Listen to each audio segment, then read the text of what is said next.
ஆன்மீக அன்பர்களுக்கு பிரசன்ன ஜோதிடர் அஸ்ட்ரோ ரெங்காவின் காலை வணக்கங்கள். இப்போ நம்ம பார்க்கக்கூடிய விஷயம் என்ன அப்படின்னு கேட்டிங்கன்னா, குரு பெயர்ச்சி. அதாவது வருடம் ஒரு 18 மாதங்களுக்கு ஒரு முறை குரு வந்து ஒரு ராசியிலேருந்து இன்னொரு ராசிக்கு பெயர்ச்சியாகி போவாங்க. பொதுவாக மக்கள்கிட்ட என்ன அப்படின்னா, இந்த வருஷம் இந்த கிரக நிலைகளை கொண்டு நமக்கு எப்படி இருக்கும் அப்படின்னு பலன் தெரிஞ்சுக்கிறது ஒரு ஆர்வமான ஒரு விஷயம். அதில் இந்த குரு பெயர்ச்சியில் நம்ம பலன் எடுத்துக்கிட்டு இருக்கோம். வரக்கூடிய 1/5/2024 வருஷம் இந்த தேதியில் குரு பகவான் மேச ராசியிலேருந்து ரிஷப ராசிக்கு பெயர்ச்சி ஆகிறாங்க. மதியம் 1 மணிக்கு இந்த பெயர்ச்சி மேஷத்துலேருந்து ரிஷபத்துக்கு நடக்குது.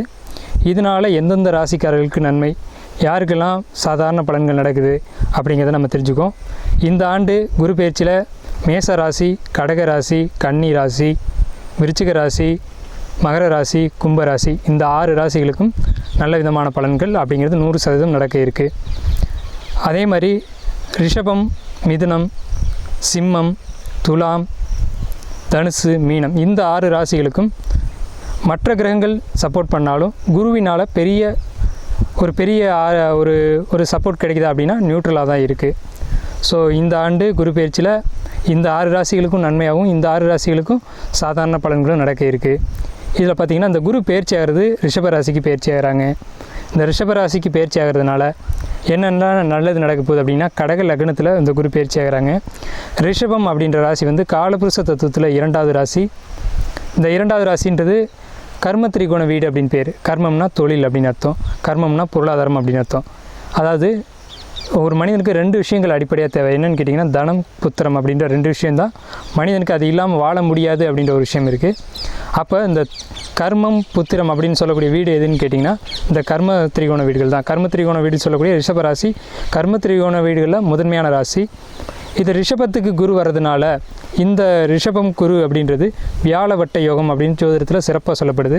அப்போ இந்த வியாழவட்டத்துக்கு வரக்கூடிய குரு பகவான் இந்த 6 ராசிகளுக்கும் நல்ல பலனும் இந்த 6 ராசிகளுக்கும் சாதாரண பலன் கொடுக்குறாங்க.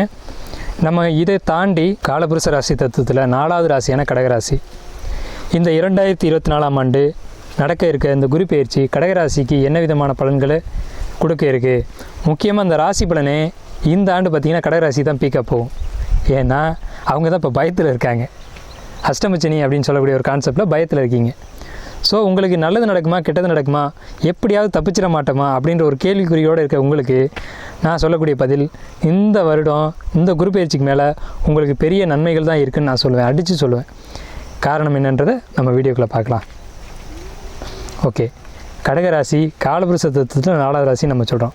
4 தான் தாய், அம்மா, சரிங்களா? அப்போ தாயுள்ளம் கொண்ட கடகராசினியர்கள் இவங்கள்ட்ட எந்த உதவி கேட்டாலும் உடனே கிடைக்குங்க, இல்லைன்னு சொல்லவே மாட்டாங்க. கொடுத்துட்டு தான் அடுத்த வேலை பார்ப்பாங்க. அதை கொடுத்து தண்ணியும் இழந்துருவாங்க. அப்படிப்பட்ட கடகராசிக்காரங்க இரக்கம்னா இவங்கள்ட்ட தாங்க கற்றுக்கணும். ஏன்னா இந்த ராசிக்கு உருவமே நண்டை தான் கொடுத்துருக்காங்க. அப்போ நண்டு அப்படின்றது தாய்மைக்கான உயர்வான ஒரு விலங்கு அப்படின்னு நம்ம சொல்லலாம். தாய் நண்டு இறந்தால் தான் குஞ்சுகள் வைத்து விட்டு வெளியில் வரும். அப்படிப்பட்ட தாய்மை உள்ளம் கொண்ட கடகராசி நேயர்களுக்கு இந்த குரு பெயர்ச்சி 10ஆம் வீட்டில் இருக்கக்கூடிய குரு பகவான் 11ஆம் வீடுன்ற லாபஸ்தானத்துக்கு வர்றார். நல்லா கவனிச்சுக்கணும். 10ஆம் வீடுன்ற கர்மஸ்தானத்தில் இருக்கக்கூடிய குரு பகவான் 11ஆம் இடம்ன்ற லாபஸ்தானத்துக்கு வர்றார். 10ஆம் வீட்டுக்கு பேர் தாங்க கர்மஸ்தானம், 11ஆம் வீடு லாபஸ்தானம். அப்போ இந்த லாபஸ்தானத்துக்கு வந்து குரு பகவான் அங்கேருந்து என்னிங்கன்னா 3ஆம் வீட்டுக்கு வர்றார். அதாவது ரிஷபத்துலேருந்து 3ஆம் வீட்டுக்கு வர்றார். அப்போ இது நன்மை செய்யுமானா உறுதியாக நன்மை செய்யும். ஏன்னா கடகத்துக்கு 3ஆம் வீட்டை குரு பார்க்குறார். கடகம், சிம்மம், கன்னி வீட்டை குரு பார்க்குறாரு. தன்னுடைய 5ஆம் பார்வையாக கடகராசிக்கு 3ஆம் வீட்டை பார்ப்பார். அப்போ எடுக்கக்கூடிய எல்லா விஷயங்களையும் வெற்றி கொடுப்பார். இது வரைக்கும் இத்தனை நாளாக இப்போ இருக்கக்கூடிய குரு பகவான் 3ஆம் வீட்டை பார்க்கல. 4ஆம், அதாவது உங்கள் ராசிக்கு 3ஆம் வீட்டை பார்க்காம உங்கள் ராசிக்கு 2ஆம் வீடுன்ற தனவரவு ஸ்தானத்தை பார்த்துட்டு இருந்தாங்க. அது வரைக்கும் இந்த முயற்சிகள் எல்லாமே ஃபெயிலியர் ஆகிட்டே இருந்திருக்கும். வருமானம் எல்லாம் எங்கேயோ சம்மந்தமே இல்லாமல் முடங்கிட்டே இருந்ததை நீங்கள் கவனிச்சிருப்பீங்க. ஒன்று இந்த கடகராசிக்காரங்க இடம் வாங்கியிருப்பீங்க, இல்லைன்னா வீடு கட்டியிருப்பீங்க, இல்லைன்னா வாகனத்தில் கொண்டு போய் முடக்கியிருப்பீங்க. அப்போ எங்கேயோ முடங்குதே பணம், வருமானம் எங்கேயோ தடையாகுது. 2ஆம் இடத்தை குரு பார்க்குறாரு, ஆனால் வருமானம் தடையாகும். ஏன்னா முயற்சின்ற 3ஆம் இடத்தை குருவான் பார்க்கல இல்லையா, அதனால் எடுத்த எல்லா ஸ்டெப்புமே ஃபெயிலியர் ஆகி பின்னோக்கி போயிட்டே இருந்திருக்கும். ஆனால் இந்த குரு பயிற்சிக்கு மேலே 3ஆம் இடத்தை குரு பார்க்குறதுனால எடுக்கக்கூடிய எல்லா ஸ்டெப்புமே வெற்றியாகும். எப்போது ஒருத்தர் ஒரு முயற்சிகள் செஞ்சால் வெற்றி அடையும் அப்படின்னு கேட்டிங்கன்னா, முதல்ல பொருளாதாரம் இருக்கணும். அப்போ 3ஆம் இடத்தை பார்க்கக்கூடிய குரு பகவான் என்ன சொல்கிறாரு அப்படின்னு கேட்டிங்கன்னா, உங்களுடைய முயற்சிகள் எல்லாம் வெற்றி அடையும் அப்படின்றத சொல்கிறாரு. அப்போ எப்போ வெற்றி அடையும்? பொருளாதாரம் இருந்தால் முயற்சிகள் வெற்றி அடையும். அப்போ மறைமுகமாக ஒரு விஷயத்தை என்ன சொல்கிறார் பாருங்கள், உங்களுக்கு வருமானத்தையும் கொடுப்பேன், முயற்சிகளை வெற்றி அடையவும் செய்வேன் அப்படின்ற ஒரு அழகான விஷயத்த உங்களுக்கு சொல்கிறார். அடுத்தபடியாக பார்த்தீங்கன்னா, உங்களுடைய என்ன 5ஆம் வீட்டை குரு பகவான் பார்ப்பார். தன்னுடைய 7ஆம் பார்வையாக 5ஆம் வீட்டை பார்ப்பார். அது விருச்சிக ராசின்றது கடகத்துக்கு 5ஆம் வீட்டாக வரும். அடுத்து பார்த்துட்டிங்கன்னா உங்களுடைய 7ஆம் வீட்டை குரு பகவான் பார்ப்பார். 3, 5, 7 இந்த பாவங்களை குரு பகவான் குரு பயிற்சிக்கு மேலே பார்க்குறாங்க. அப்போ இத்தனை நாள் வரைக்கும் என்ன நடந்தது? வீடு வண்டி வாகனங்கள் வாங்கியிருக்கீங்க, ஆனால் பணம் முடங்கியிருக்கு, ஒரு பொருள் சேர்க்கை இல்லை.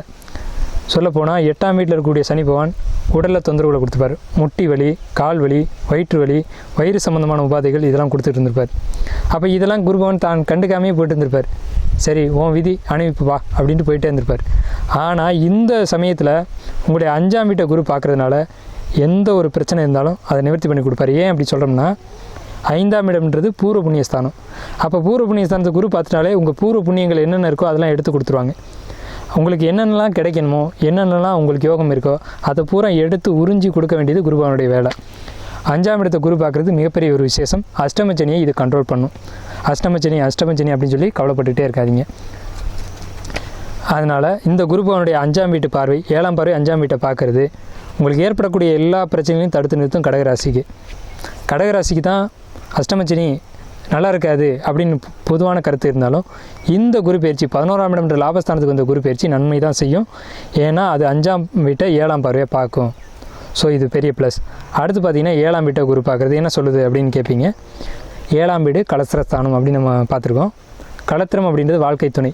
இப்போ இந்த அஷ்டமச்சனி என்ன வேலை செய்யணும்னு கவனிச்சிங்கன்னா, சந்திரன் மனோகரகன் 8ஆம் வீட்டில் சனி பகவான் மறைஞ்சிக்கிட்டார், ஆட்சி பலத்தோடு மறைஞ்சிக்கிட்டார்.